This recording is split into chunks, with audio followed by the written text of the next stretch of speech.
Frustrating. That's one word I heard from a mom of 4 young children today, who says that even after that testing requirement is removed, when you come back into Canada, it doesn't make sense for her and her family to make those short trips like they used to across the border. And although the federal government says that unvaccinated young children are exempt from quarantine, when they come back, they still are required to do some form of isolation. Before the COVID-19 pandemic began, Kristen Siapis, her husband, and 4 children would often cross the border for short day trips. Her son is a huge train fan, so they had a membership to the Henry Ford Museum. Sometimes they'd go shopping, see a show, or grab something to eat.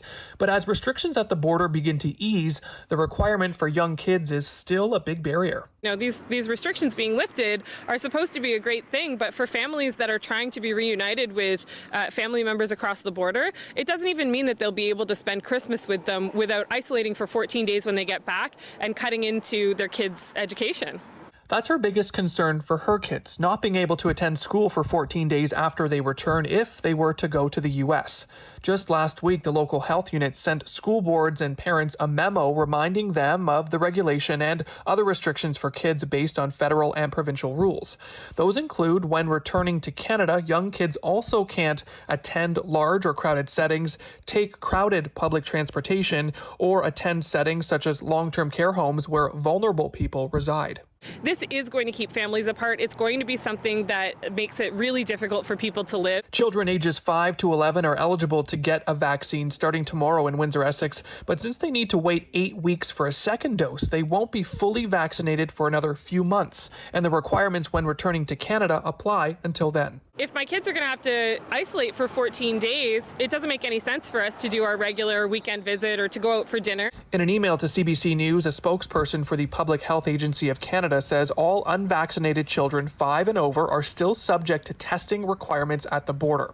Any changes to border restrictions will be done with scientific advice while considering public health measures, they say. So for Siapis and her family, a quick trip across the border for some fun will have to wait a while longer. Now, in that memo sent to school boards and ultimately to parents from the health unit just last week, they did outline what children can do if they find themselves in that kind of 14-day isolation period. They say they can go to uncrowded public settings, such as parks, for example. They can also mingle with people outside of their household if they are known to be fully vaccinated. And they also say that those children can accompany their parents into essential settings, grocery stores and pharmacies, for example. Katarina. Thanks for this, Jason. The CBC's Jason Veal live tonight. Transit Windsor is looking to hire at least 40 new bus drivers. Nearly half of those positions have been left vacant by people who chose not to get vaccinated against COVID-19.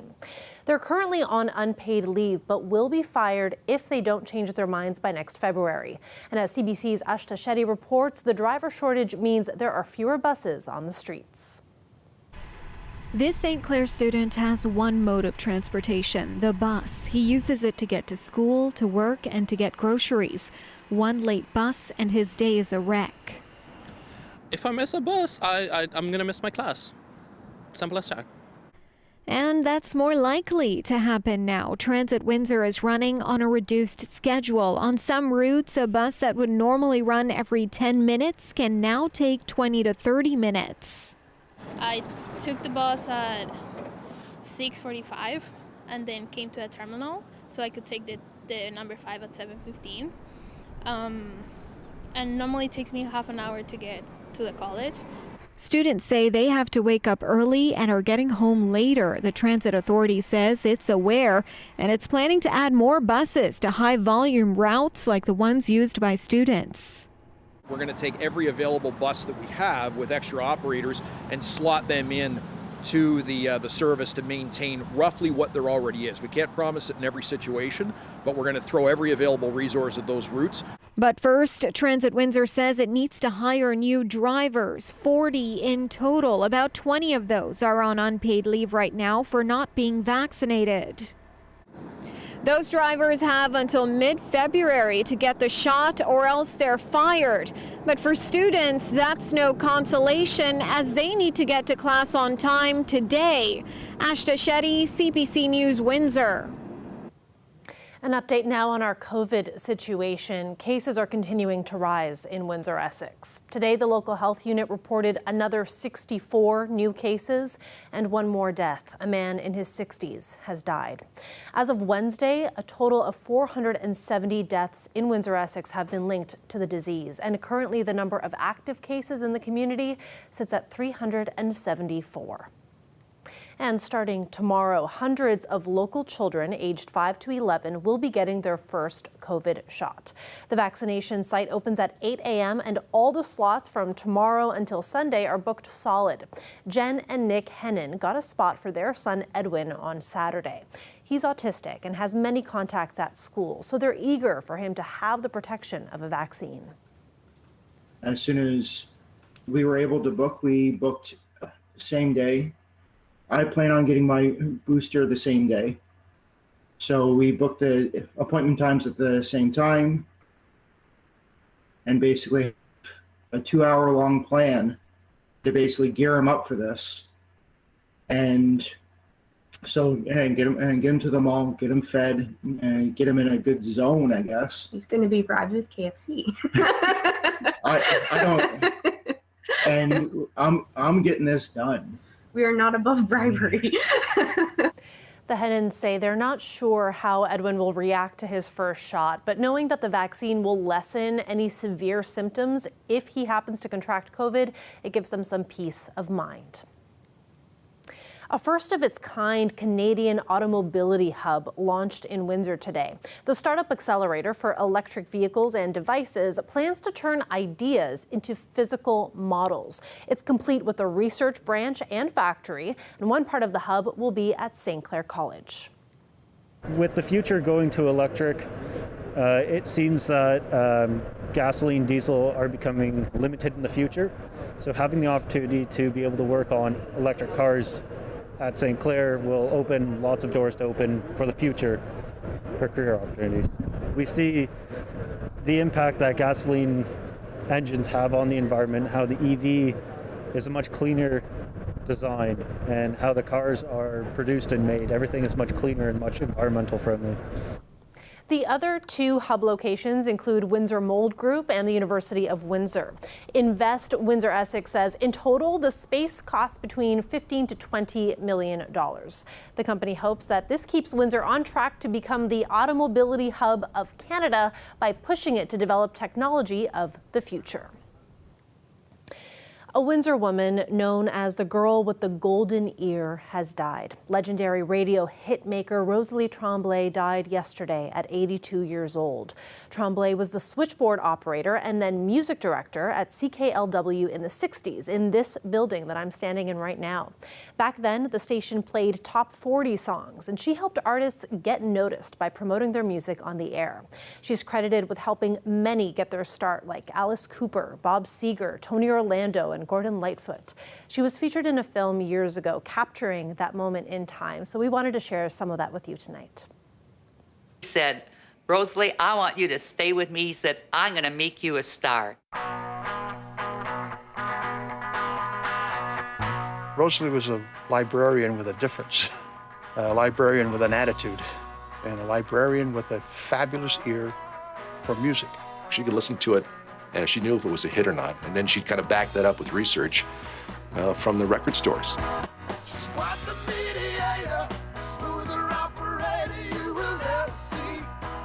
She would make calls to every record store in Detroit every week, her and her assistant Pauline.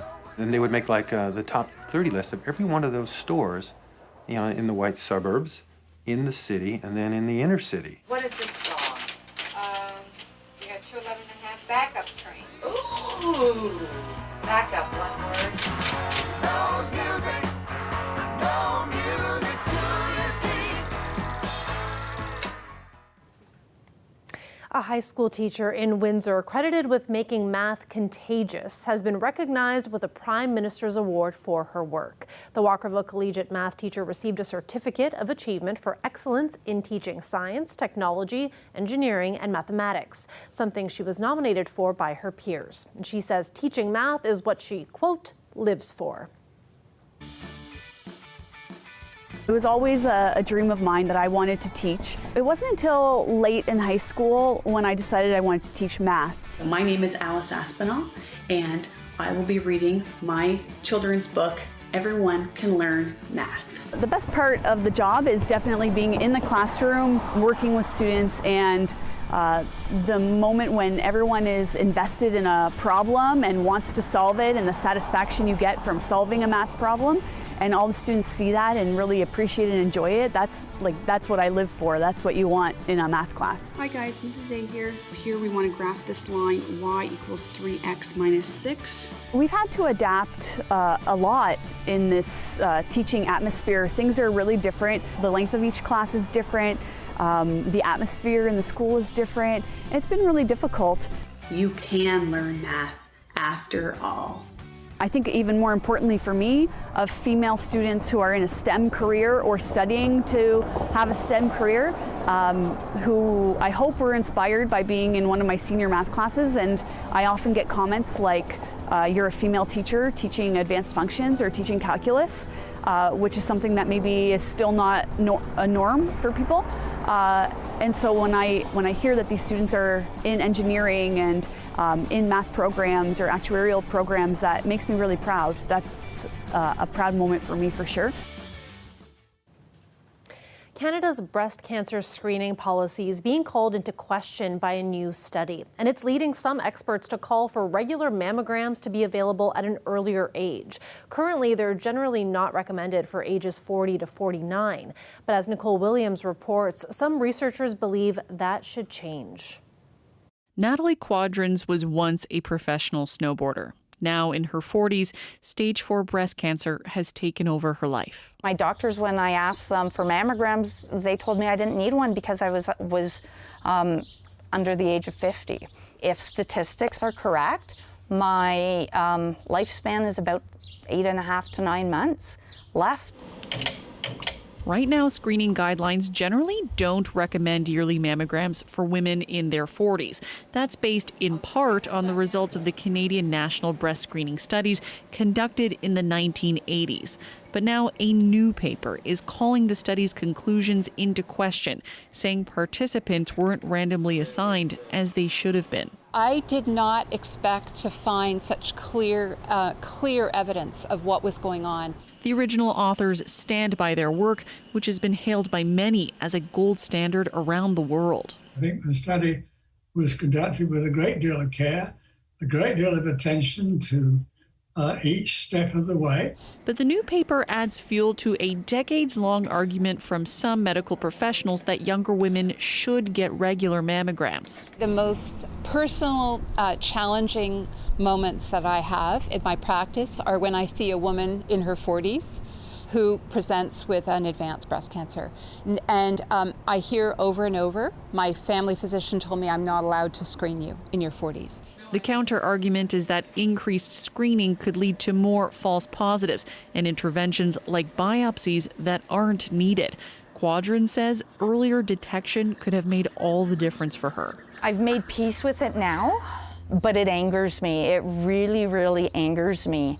And I really hope that the government goes back and looks at this. The National Task Force is defending its current guidelines, saying it thoroughly reviewed the evidence when creating them. Nicole Williams, CBC News, Ottawa. A U.S. jury has convicted 3 white men of murder in the shooting death of Ahmaud Arbery, a black man from Georgia in February of 2020. Arbery was jogging through a mostly white neighborhood in February 2020 when he was chased and fatally shot. Magda Gabriselassie has more on the verdict and the reaction. Guilty. You hear Ahmaud Arbery's father react as the 3 men accused of killing his son are found guilty of murder. Travis McMichael, his father Greg McMichael, and their neighbor William Roddy Bryan could be facing life in prison. It's a day Arbery's family worried would never come. You know him as Ahmaud. I know him as Quez. Yes. He will now rest in peace. Yes. Amen. Today is a good day. This video of the deadly interaction in February of 2020 was crucial to the case. Captured by Bryan on his cell phone, It showed the defendants chasing and cornering Arbery. And Travis McMichael shooting and killing him. Only after the video was leaked did charges come. In court, the defendants claimed it was a citizen's arrest, a shooting in self-defense. Here's the McMichael's lawyer. These are two men who honestly believed that what they were doing was the right thing to do. But the prosecution said Arbery never stole anything from this house under construction and that he was in fact hunted. They played this 911 call from Greg McMichael. There's a black male running down the street.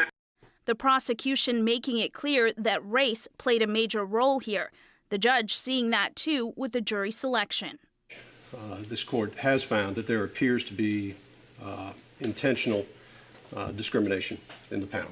A nearly all-white jury was allowed and the trial went on. There were many moments of outrage. The defense was accused of dehumanizing the victim.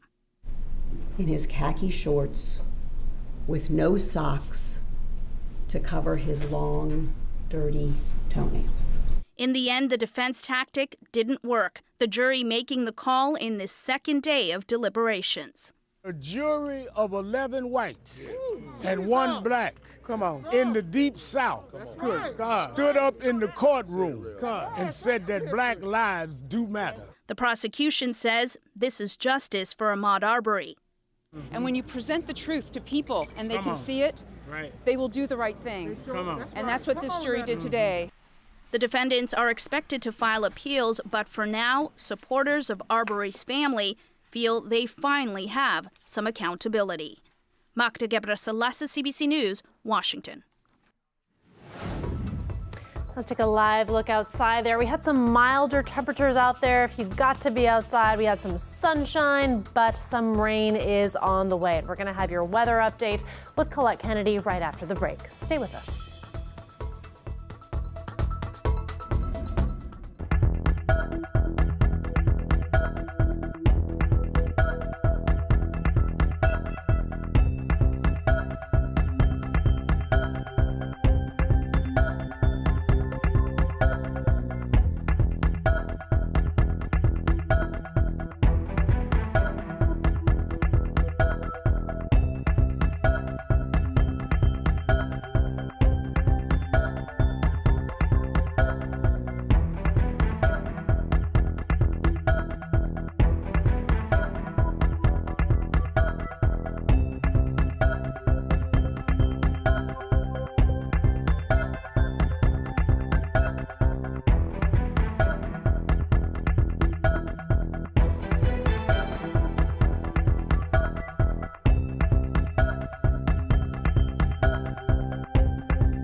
Welcome back. The race is on to build up defenses in flood-ravaged communities in British Columbia ahead of heavy rain that's starting to move in tonight.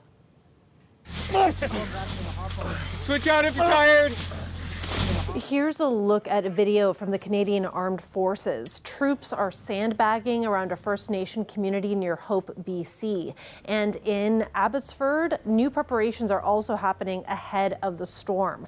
They're adding an extra 1.5 meters of height to a protective dike system. And in hard-hit Princeton, calls for more help were answered today by the arrival of Canadian forces who will help clear debris on roads and other infrastructure.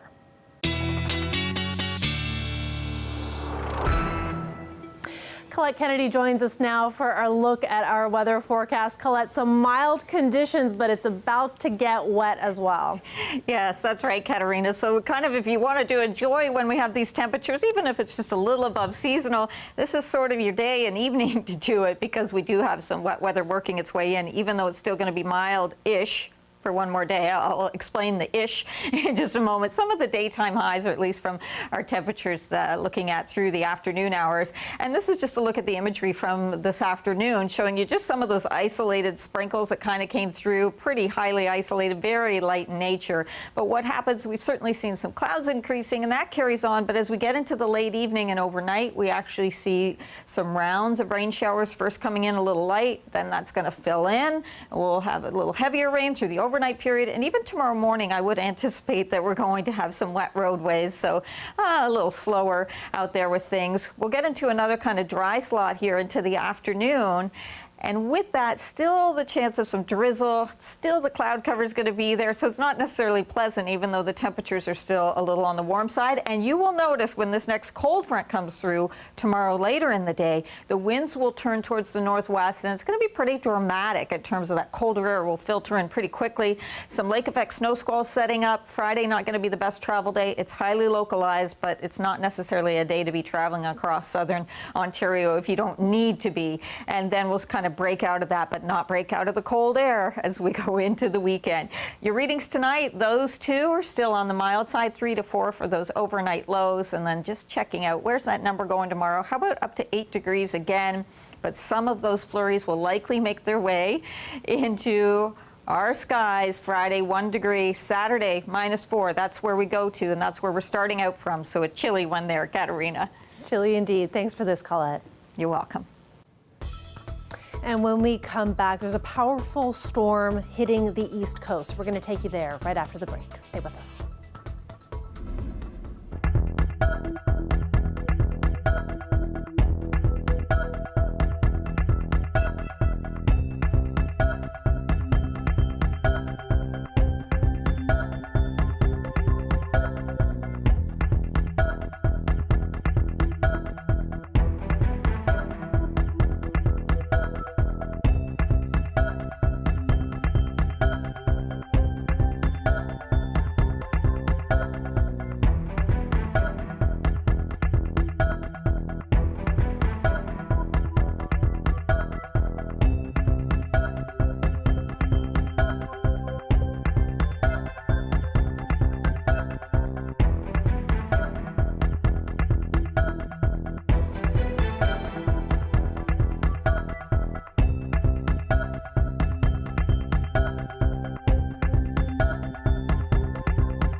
Canada's east coast is taking a pounding from a powerful storm. Homes are flooded, roads are washed out, communities are cut off.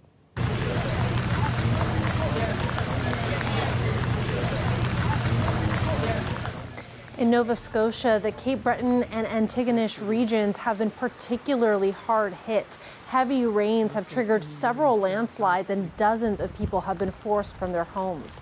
The worst of the flooding is reported along the scenic Cabot Trail. Local states of emergency have been declared. The slow-moving storm is now battering Newfoundland, and the mayor of Port aux Basques in the southwestern corner of the province says torrential rain has overwhelmed the sewer system and flooded the main roads, including the Trans-Canada Highway, essentially cutting off access to the town. More than 200 millimeters of rain is expected by Thursday morning. And time now for your daily dose of cuteness.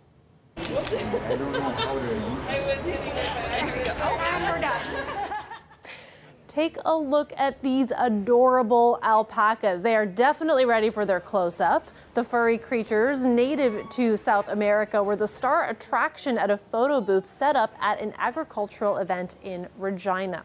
Fans big and small were delighted to snuggle up with the fluffy guys and strike a pose for a small fee, with proceeds going to charity. Hockey Canada has unveiled its jerseys for the upcoming Winter Olympics in Beijing. There are 3 different versions. All of them feature a full Canadian maple leaf on the center crest, and they will be worn by the men's, women's, and para hockey teams. They can be purchased. You can purchase the Winter Games begin in just over 2 months.